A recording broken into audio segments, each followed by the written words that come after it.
Agora, valeu, meu querido.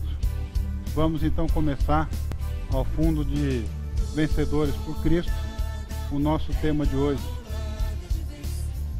Uma agenda comprometida com o reino. Essa música aí que você está ouvindo diz tudo ou nada, né? E a gente gosta mesmo é do mais ou menos, né? Mas o poeta nos convida, nos conclama a pensar se nós temos de fato um compromisso com Deus e com o seu reino, ou se esse compromisso é meia boca. Quero mostrar um videozinho para a gente começar, alguns minutos de reflexão sobre o reino de Deus. Vamos dar uma olhada nele?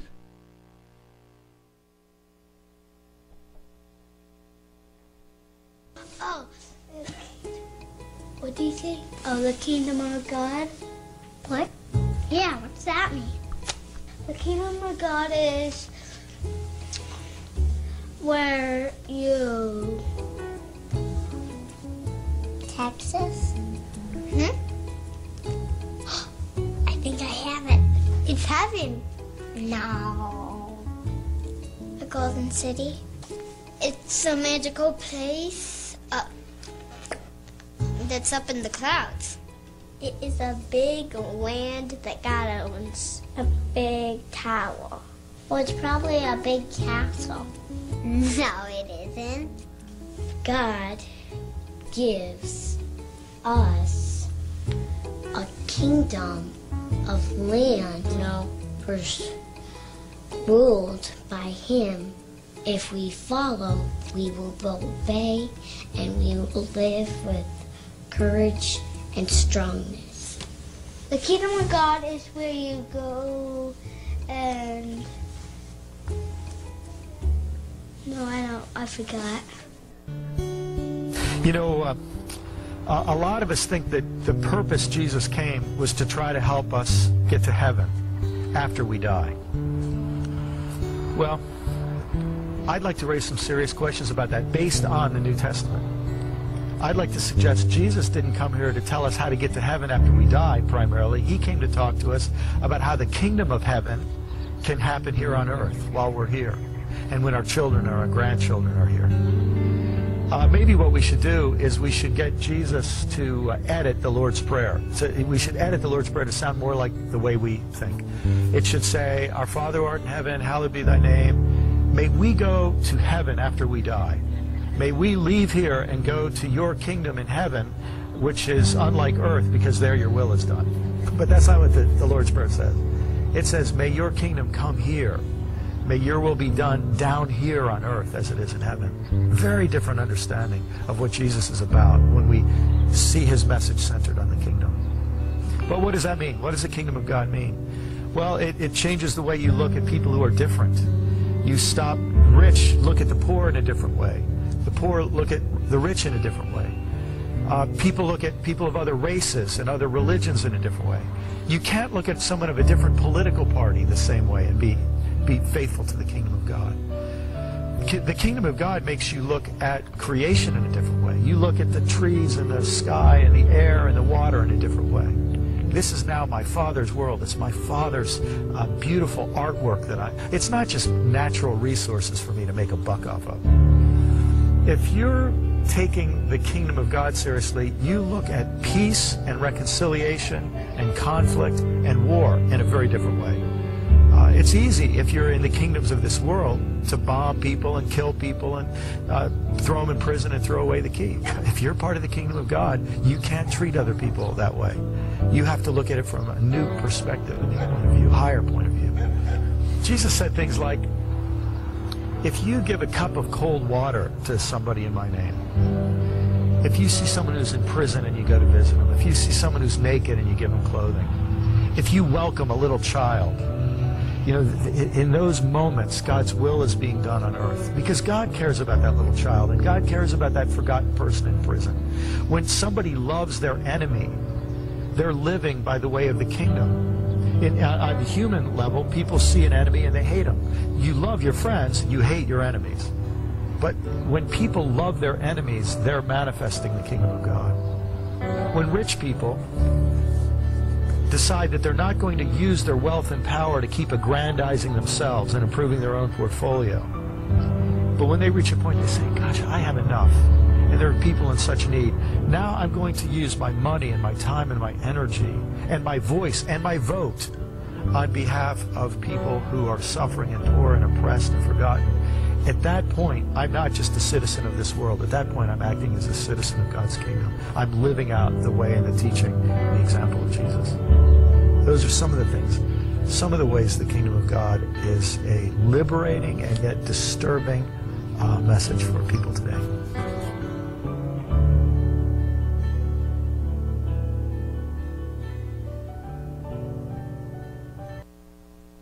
Mais ou menos um mês nós estamos falando sobre o que significa o reino de Deus, o que significa viver expandindo o reino de Deus.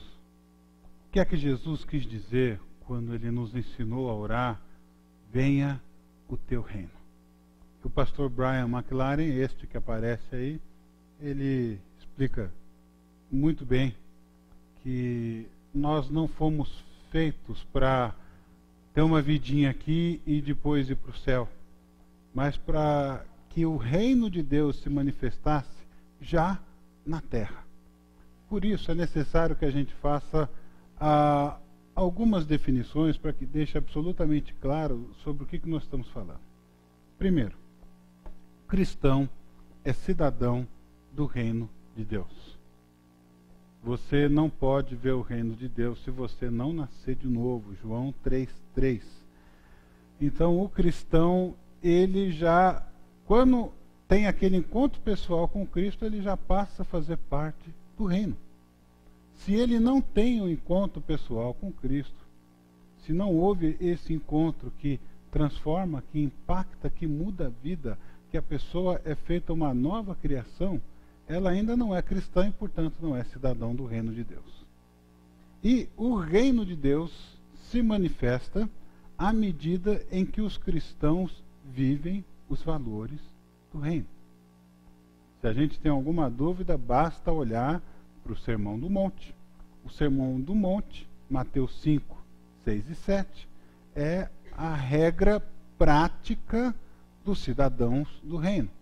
É o estilo de vida dos cidadãos do reino. Então ali você tem virtudes que os cristãos devem cultivar, como por exemplo as bem-aventuranças, há atitudes que os cristãos devem buscar fazer, questões relacionadas a comportamento, ao coração, todas essas são preocupações do cristão. O cristão é chamado a amar os inimigos. E isso é um grande desafio. Onde é que ele vai arrumar força para isso? A não ser através do Espírito Santo. Então, para que a gente tenha essa noção bem clara de que o reino de Deus se manifesta à medida em que os cristãos vivem os valores do reino, ou seja, você não foi chamado para ser um cristão secreto, embora haja cristãos secretos por necessidade ao redor do mundo, mas onde há liberdade de expressar isso, você não é chamado para ser um cristão enrustido, que ninguém sabe que você é um cristão, mas a viver e a proclamar, com e sem palavras, a pregação do reino. Vamos dar uma olhada em duas passagens a nível de introdução, uma do Antigo Testamento que falam isso. Lá em Deuteronômio 4, 7 e 8, a gente vê Deus falando com o seu povo, pois que grande nação tem um Deus tão próximo como o Senhor, o nosso Deus, sempre que o invocamos? Ou que grande nação tem decretos e preceitos tão justos como esta lei que estou apresentando a vocês hoje? Aí está dizendo que o povo de Deus foi chamado para fazer diferença entre as nações.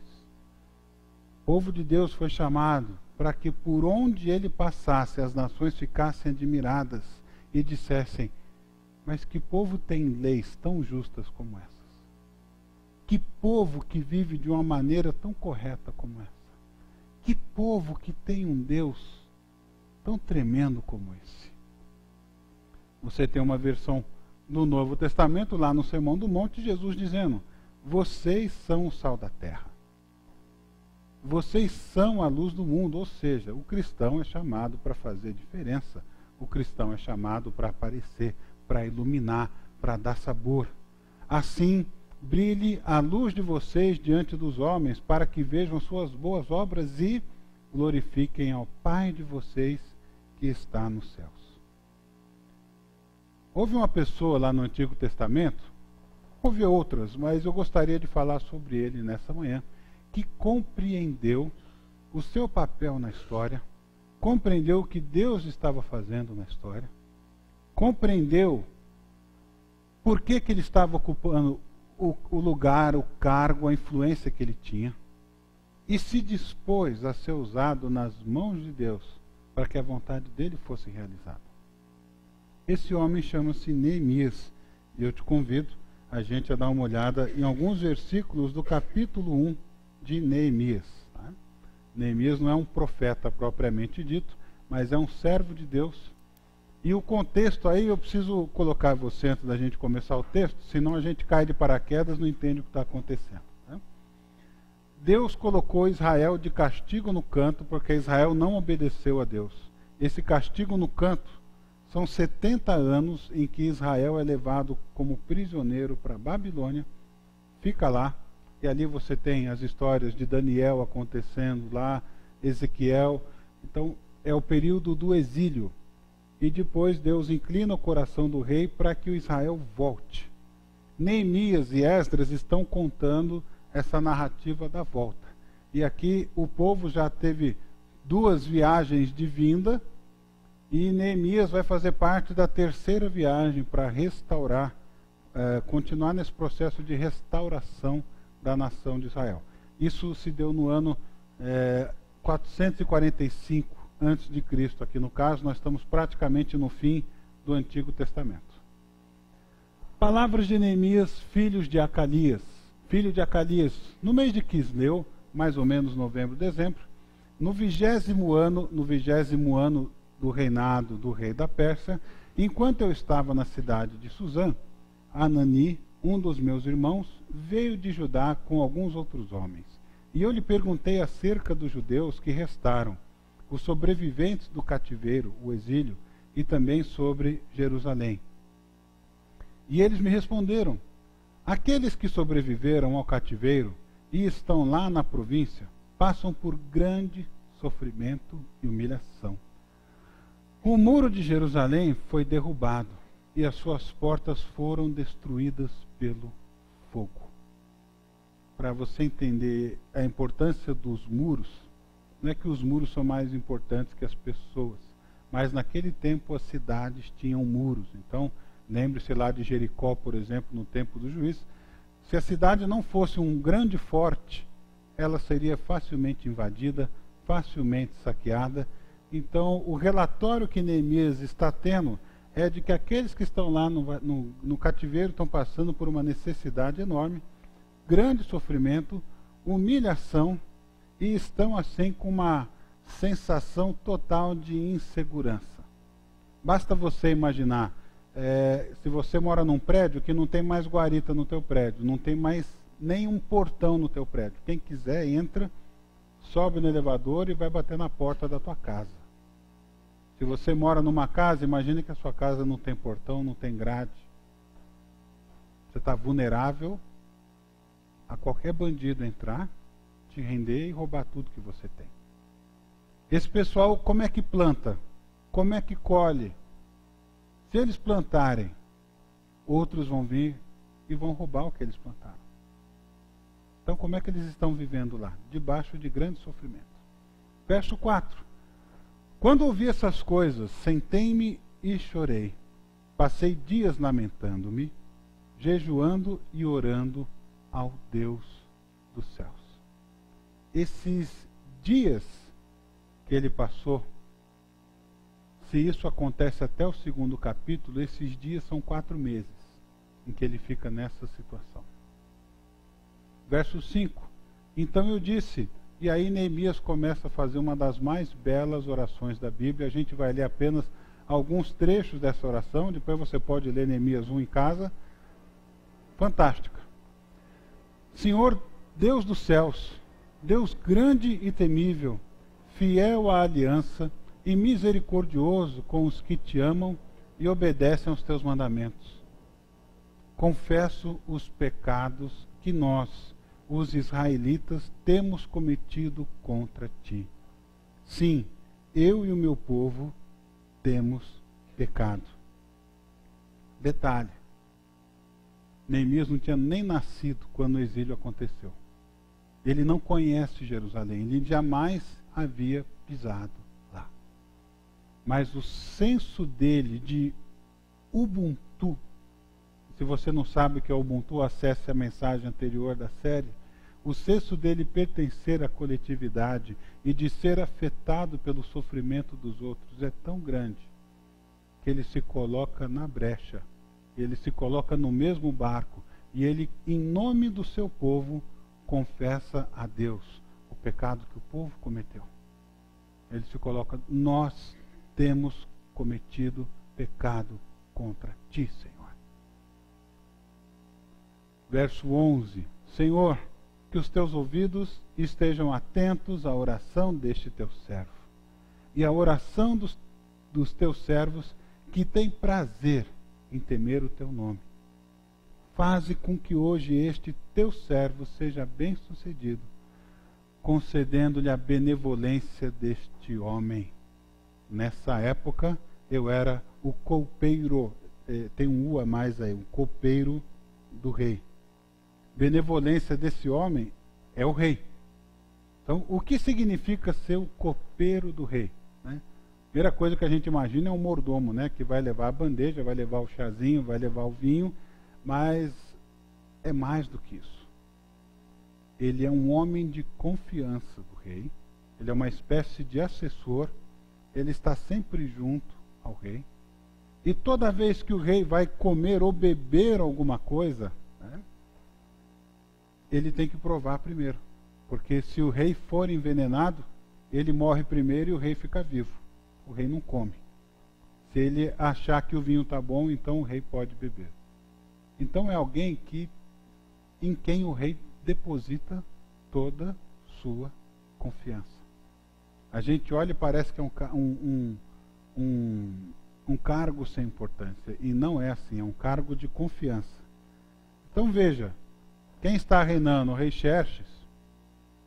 E este rei é o rei mais poderoso da face da terra, Artaxerxes, o rei mais poderoso da face da terra até aqueles dias. Veja onde Deus coloca Neemias.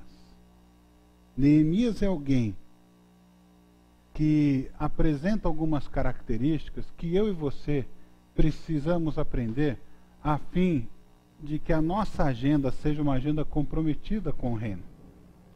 E eu queria inicialmente apresentar 3 lições que Neemias nos ensina. A primeira delas é uma consciência histórica que ele tem. O que é uma consciência histórica? É a consciência do momento histórico. É a consciência das coisas que estão acontecendo ao seu redor. Tem uma palavra alemã que a gente aprende lá no seminário, que é o Zeitgeist, que significa o espírito do tempo, o espírito da época ou o sinal dos tempos. Significa, em suma, o conjunto do clima intelectual e cultural do mundo, numa certa época, ou as características genéricas de um determinado período de tempo.